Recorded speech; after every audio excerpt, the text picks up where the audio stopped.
Bridal Couture exposition where we show once a year all the new collections for really fine, upmarket, luxurious India modern couture which we do, which is relevant for the bridal and couture market for this country, which is not just for brides but for people, for weddings, for their special occasions. Before we go on, I'd like to thank the people who we've collaborated with that have made this possible. Forever Mark, the diamond company that they've made all the jewelers possible, and you know we've collaborated with them for the last 2 years.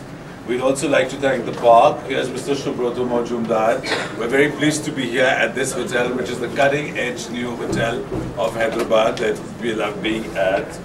Here's Mr. Sanjay Sharma, who's from Swarovski Elements, which I've collaborated for now 17 years. I don't know what I would do without Swarovski, and you will see when I take you around how it's been used in many different ways on all the product. We use it in our jewelry, we use it on the clothes in many different ways, and they're innovative in product development through the Swarovski Elements. In fact, I hope you've seen the Apsara outside, which is the symbol done with Swarovski. And we'd like to thank Diageo, our sponsors who make the cocktails possible for tonight in all the cities as well.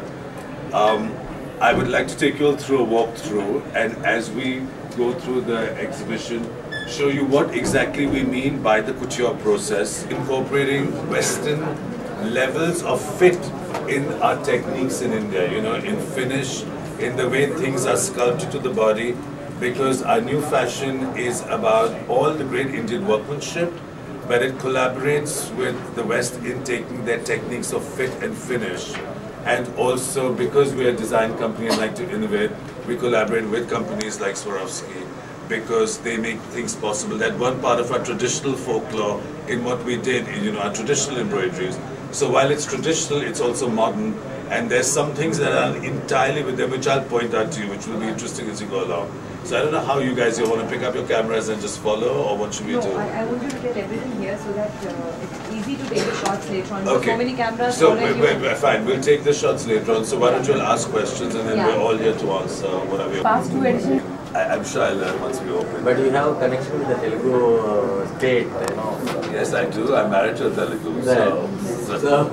So do you get any thought? She introduced me to them, and we did some beautiful things done entirely with Swarovski Elements on Opadas when she went to Bombay for the wedding. And you know, I've always used Korpad, I've used Venkatgiris, Mangalgiris. So you know, as we come to the south, it's automatic that we will start engaging more. I'm going to see some woman who's doing beautiful kalamkaris.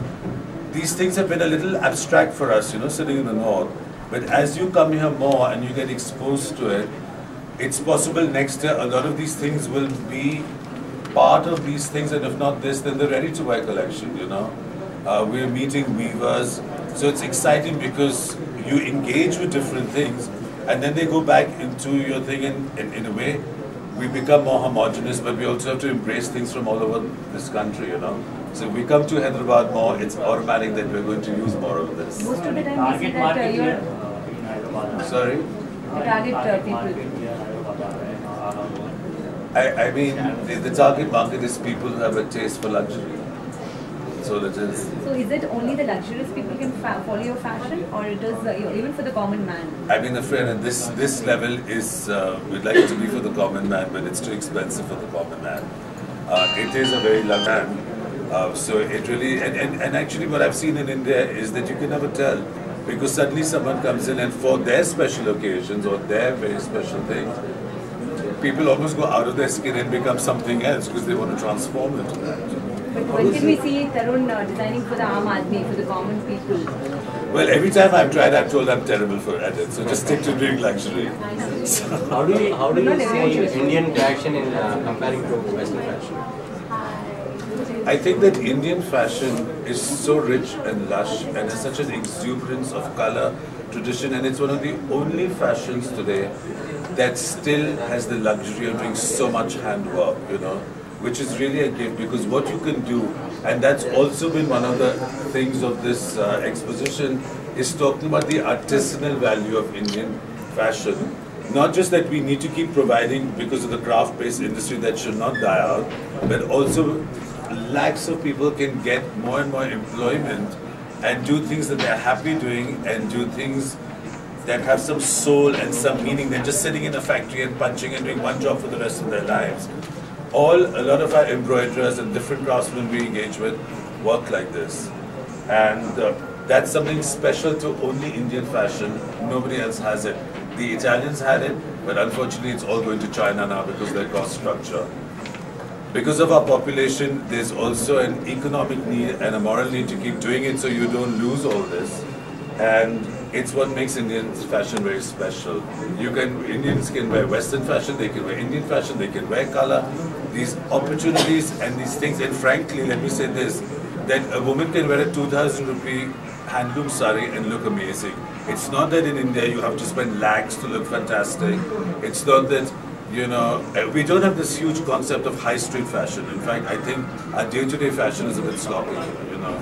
It's more special occasion, but that's the way our culture is. It's hot, you know. People are more casual, but when they dress up, they really dress up, and they like their jewelry, they like their flowers and everything. And it's a distinct thing with great identity that we shouldn't lose to just become a generic thing and look like the rest of the world. Now you get on the plane most places and it all looks so generic. What's the point? You should keep what we have. Thanks, Lord. One last question. Whom do you think is the most promising designer hailing from Hyderabad? Of the young crop of designers from Hyderabad, whom do you think has a lot of promise?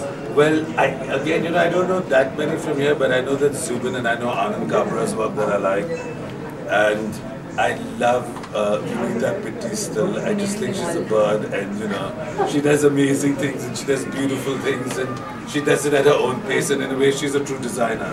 One designer who shares the same wavelength as yours, you think like, yeah, he's the kind of designer from Who, in Hyderabad?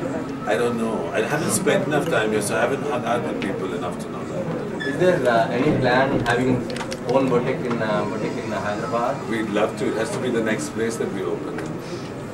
Okay, thank you, sir.